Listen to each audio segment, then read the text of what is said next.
Right now, the DINXY is literally dumping like a dump truck. And altcoins are exploding with the entire alt cap setting yet another new all-time high. But is Bitcoin now out of the woods, or could we still see a little drop before the biggest blast-off in the history of planet Earth? And Ethereum is not the only altcoin absolutely splooshing itself through the stratosphere. There are literally too many things for me to show in just the intro of this video. Make sure to turn this video to maximum volume so everybody around you can hear all the gainers you are about to be blessed with. Welcome back, everyone! I'm your host, Gunter Gaines, and on this channel we show how to turn your piggy bank into a double cheeked up massive dumper of a money making machine. Bully ravioli, milk, and stromboli. We have a lot to be covering.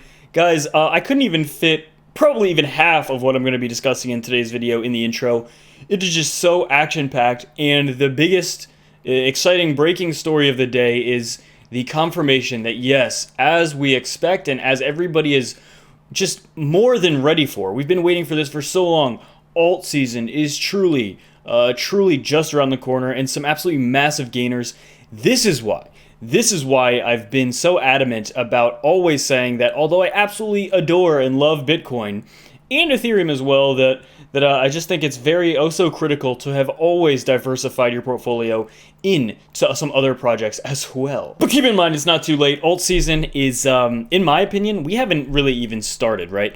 There's been some alt pumps, especially in the middle of 2020, but what is to come for alts usually happens towards the end of the cycles. Do I think we're at the end of the cycle? No, not necessarily. If anything, you know, at the latest, probably even just only halfway through. But again, I still think percentage-wise and gainers-wise, I think we have a very long little journey ahead. Well, if you guys are new to the channel, make sure to hit that like, turn on those subscribes, and as well, if you want access to these absolutely time-sensitive critical alerts, immediately make sure to turn on the post notifications as well. And without any further spadiddly-doo, let's jump on in. And as well, make sure to take part. Only 24 days left in our ETH competition. We have a lot to be jumping into, so we can start off here just with the Bitcoin dominance. Now, this is something that it's been a long time coming, but we're finally in a position now where, boy oh boy, the brakes are coming off. And I mean, let's just look at this, right? If we go all the way back, clearly, for most of Bitcoin's history, actually at this point, not even most of it, but for a large portion of Bitcoin's early history, Bitcoin dominance was insanely high, you know, up around 98, 99%. But we remember what happened at the beginning of 2017. That's when alts brought Bitcoin under 90% for the first time ever, not only below 90%. Ultimately, in the year 2017, Bitcoin dominance went all the way down to about a third. It went down to roughly like 35%. Of the entire crypto industry at a point. Only 35% of it was Bitcoin dominated. And for most of this cycle, Bitcoin has been above, and since the crash back at the end of 2017, beginning of 2018, Bitcoin dominance has been, for the most part, above 50%, and specifically above like 60%. But where we are right now is testing that low that we set back in September of 2020. Remember, we had a lot of altcoin gains in the middle of 2020 going into, you know, August and September of 2020. Okay, 2020 definitely had a big alt blast, and it bottomed out around Bitcoin being at 57%. But now that's where Bitcoin is right now, on the cusp of falling much below. We already have set a new low. The lowest Bitcoin dominance has been since April of 2019. Okay, so the lowest Bitcoin dominance has been in 2 years now, is where we are right now. And among many other things, right, this is not the only reason why I think altcoin season is about to absolutely kick into overdrive, but this is one of the fundamental, just very important things to be watching for. This is a absolutely massive indicator, or just a massive metric to be looking at.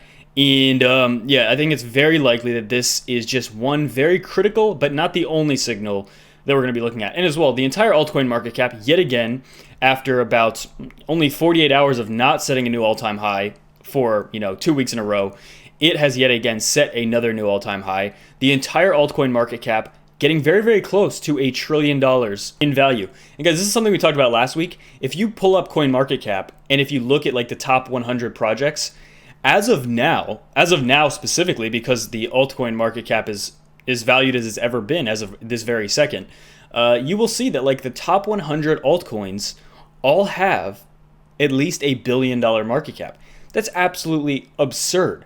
right? It was absolutely record-breaking when Bitcoin hit a $1 billion market cap. Now Bitcoin has over a $1 trillion market cap, and about 100 altcoins have over a $1 billion market cap. So at this point, it's pretty common that altcoins reaching at least $1 billion in market cap, if it's a decent alt, at this point, it's not even rare. It's pretty common, right? Again, keep in mind, there's still thousands of cryptocurrencies. Most of them are complete garbage, but the ones that are not garbage, for the most part, are in, that top 20, 30, 50, even 100. So again, on this weekly chart, if you just zoom out, you can see, again, we're starting to distance ourselves a little bit more from this previous all-time high.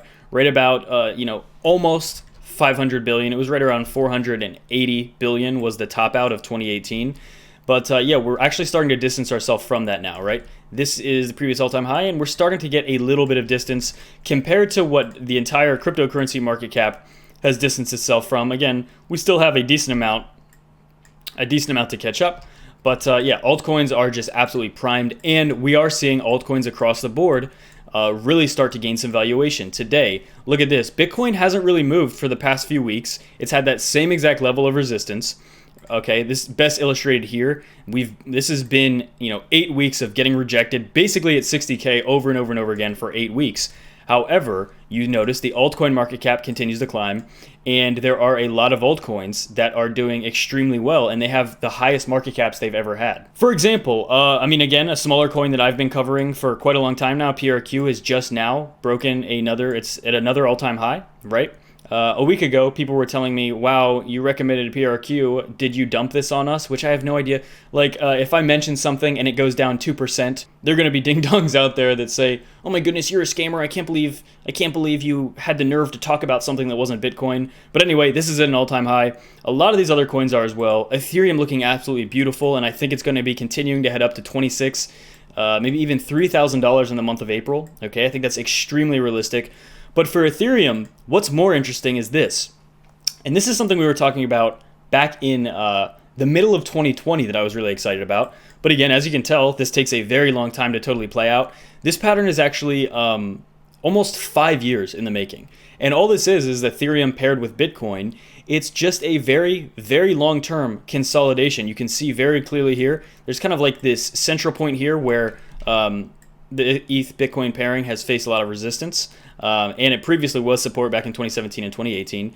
But there's a lot going on in this chart. And ultimately, this breakout began kind of the beginning of 2021, had kind of a little backtest, and it looks as though this is finally starting to move up again. Now, again, one of the main things about this is what percent do I think Ethereum is going to top out compared to Bitcoin? Some people will say maybe around 5%, which would look like this. 10% would look more like this. 15%, which let's say Ethereum hit 15% of a Bitcoin, right? If Ethereum hit 15% of a Bitcoin, as Bitcoin's valuation currently stands, which I don't think is going to happen, I think that by the time, if Ethereum would ever hit 15% of a Bitcoin, I think Bitcoin would already be past 6 digits by then. I think it would be above 100,000. I don't think it's going to be happening. If it does happen, I'm not saying it 100% will. I think 5% is guaranteed, in my opinion, and I think 10% is likely. 15 potentially, but I just don't want to get into super unrealistic territory, which, again, it's crypto, it's all speculation, it could easily happen. I just don't feel 100% comfortable, but if it did hit 15%, at Bitcoin's current price, it would be worth $9,000.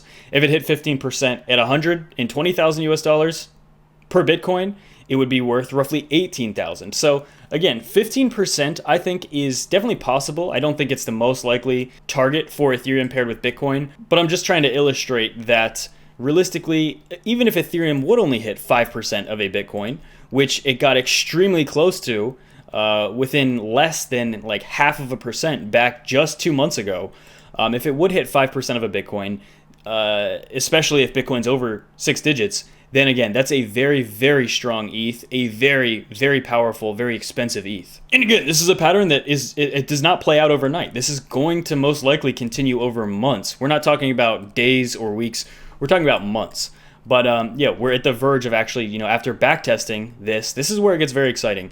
And we pair that with the fact that Ethereum also looks bullish just on its USD pairing as well.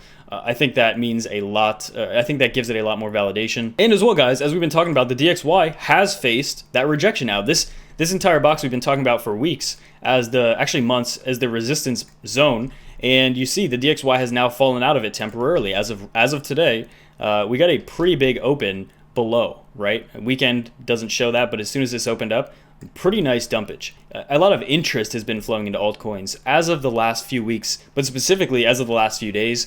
And again, we still see Bitcoin not doing too much, but we are seeing altcoins, with Ethereum kind of leading the altcoins. And we're seeing a lot of change ups in the top 10 cryptocurrencies also. Okay, it's been an absolutely roller coaster ride. We have Ethereum with about almost 250, almost $250 billion in valuation. We have BNB at almost 60 billion. But then what do we have here? We have Polkadot actually overtaking Cardano. It's about 40 billion. We have XRP, though literally less than $1 billion behind Cardano. So again, XRP's up XRP's up over 30% today, so very big. It's actually approaching $1. We have Uniswap. Actually, that's where things start to kind of distance themselves, because then we go from multiple coins between 60 and 40,000 or $40 billion in valuation, and then it kind of drops off to 16 billion, 14 billion, 13 billion, and then we really kind of get into that giant sector. Which, guys, look how far I'm scrolling down, and all of these coins still have over $1 billion in market cap.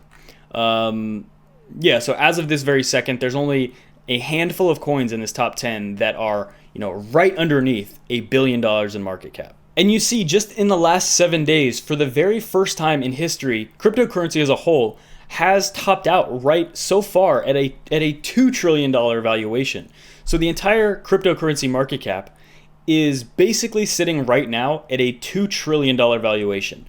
About 50% of that, 55.9% exactly as I'm recording, is made up of Bitcoin, and that other 44.1% is made up of those altcoins. But again, what we mentioned with this chart here is that I think Bitcoin dominance is going to be taking a tumble over the next few months, and we're going to see altcoins explode. I don't want to get off topic too much, but I know how a lot of investors in this space think, and a lot of people are waiting for some crazy gains in altcoins. And realistically, guys, those gains are actually possible. Those altcoin gains are possible. Because if you have $1,000 invested in Bitcoin as of a month ago, you're not going to be rich by the end of this cycle. If you put $1,000 in Ethereum 2 months ago, you are not going to be rich by the end of this cycle, okay? But some of those altcoins, if you put $1,000 into them a month or two ago, you're going to be sitting on much, much better gains. And again, that's just how this market works. Bitcoin is already so valuable. To really get a lot out of some of these coins, you need to invest a fair amount more. You're not going to get another 30x on Bitcoin this cycle. You're not going to get a 30x on Ethereum this cycle. Okay, it's just not realistic. But there are coins out there, and that's why people that put out those videos all the time of like the next gem, the next microcap gem, and this and that, that's why those videos do so well.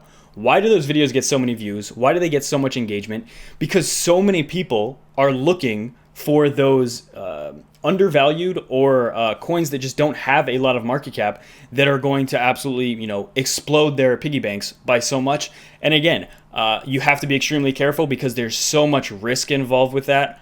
But if you have a combination of luck and good research, and again, a lot of it is luck, but if you have a good combination of all of that, realistically, what is coming with this alt season that I'm talking about is that opportunity for those life-changing explosions. Again, if you got into Bitcoin 2 months ago and you put a couple $1,000s into Bitcoin, you would be looking really good right now. Your portfolio would be looking really good, but you're most likely not going to be living a much different life than you were 2 months ago just by putting a few $1,000s in Bitcoin. However, guys, what I'm saying is if you do your research and again, you get a very good combination of luck and timing, what is on the horizon in the in the next few months with this alt season, this is where people get euphoric because you have those crazy opportunities. When this Bitcoin dominance does decrease, if we do see a sharp drop off, maybe down to 52%, maybe all the way down to 45, even maybe 30% dominance, the amount of money that will flow into altcoins is absolutely absurd.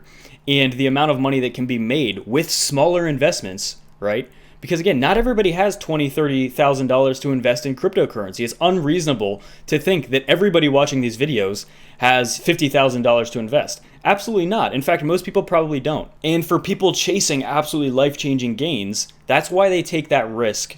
And that's why they're so interested in those topics of very small coins that can just absolutely explode your portfolio.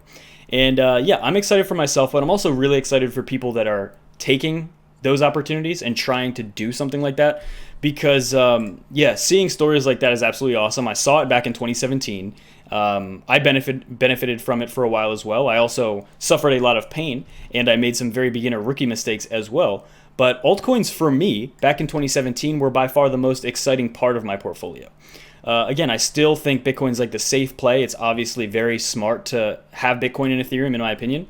But I like a little risk, and that's why, as I've said before, like 20-30% of my portfolio, it kind of shifts as valuations change. 20-30% of my portfolio is focused on those altcoins. Maybe 5-10% are focused on like the riskier altcoins, maybe like 5%. But yeah, those are kind of the life-changing gains people are waiting for, and that's what's so exciting about this. And I talked way too much, and I don't have a lot of time for Bitcoin. But again, like I said, Bitcoin hasn't really done too much. We're still potentially looking for this inverse head and shoulders to play out. Somebody commented earlier like, well, that didn't play out very well, as always, because Bitcoin pumped, wow, an entire 2%, all of a sudden that invalidates this. Absolutely not. I mean, this could still very easily play out. And the reason I pointed this out is because Bitcoin's looking very bullish right now. But even if it did have a drop, I was just trying to illustrate a scenario where even if we did have a drop, it could still end up being extremely bullish. So really the point of me doing this was just to illustrate that we have a lot of bullish possibilities over the next few weeks and going into the middle of April, where you shouldn't really be concerned. Bitcoin looks very, very good, very, very strong. I mean, for pizza's sake, we're sitting right under 60,000 US dollars for Bitcoin. For most of my life that I was in crypto, Bitcoin was under 10,000. So seeing it above 60, there's literally no reason for me to be complaining about that. But again, the point of me just illustrating this scenario of a potential drop to 53K is only to reassure you that even if that would happen, we're still in a very bullish position. Is it possible we just go up from here? Absolutely. But we have to also keep in mind, if that does happen, then that would probably hinder altcoins as well. So if Bitcoin would jump up to $75,000 tomorrow, then you probably shouldn't expect to get massive returns in some of your smaller altcoins. It's just not really how it works. Wow, so if you guys are new to the channel, make sure to hit that subscribe, like, enter for our ETH competition. 24 days left, just a little over 3 weeks left. And as well, if you're interested in trading, make sure to sign up with our Bybit and Femex deposit bonuses below. And without any further ado, that's it for me. Bye-bye.